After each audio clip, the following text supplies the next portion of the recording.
What does a Qball actually sound like? Well, it's this. This whole video was recorded using the Qball as the microphone.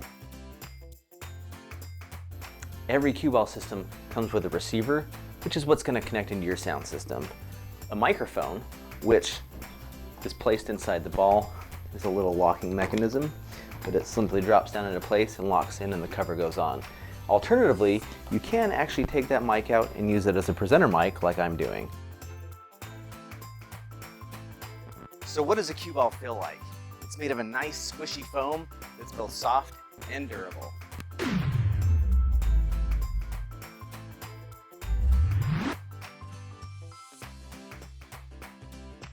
So what happens if the Qball gets dirty? Because you know, kids. The great thing is you can actually clean the Qball with just plain old basic Lysol wipes.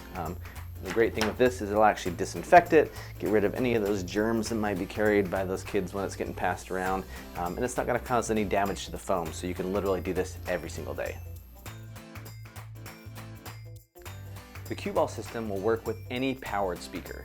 So that can be something as simple as a Bluetooth speaker, desktop computer speakers, or even a TV soundbar, as long as it has an auxiliary connection, which looks like this. Just keep in mind that how loud the Qball system gets and the quality of the sound is largely dependent upon the speakers that you have.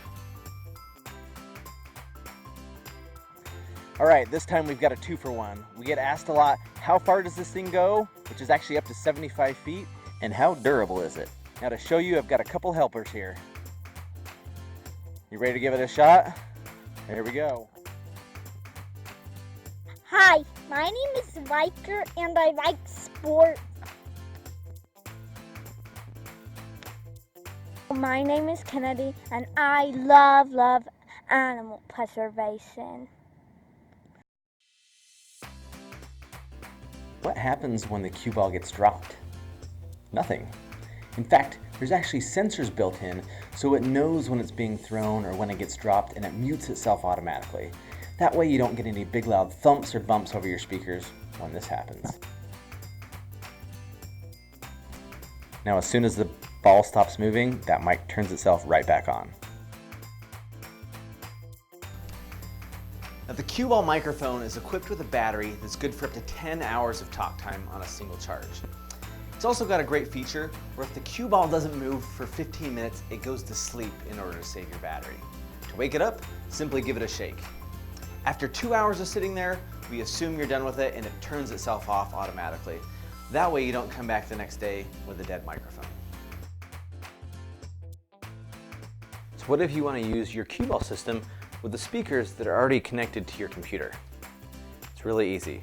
First, you're going to take the audio cable from your speakers that's plugged into the back of your computer and you're going to unplug that.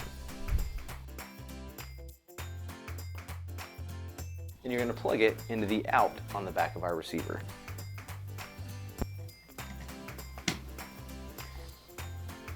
You'll then take the supplied 3.5mm cable that came with your system and plug that into the in on the back of your receiver. And you're going to plug the other end into the speaker jack on the back of your computer, the one you just unplugged your speakers from. Now our system will act as the middleman and take any sound from your computer, blend it with the sound of the Qball, and pass it on to those speakers.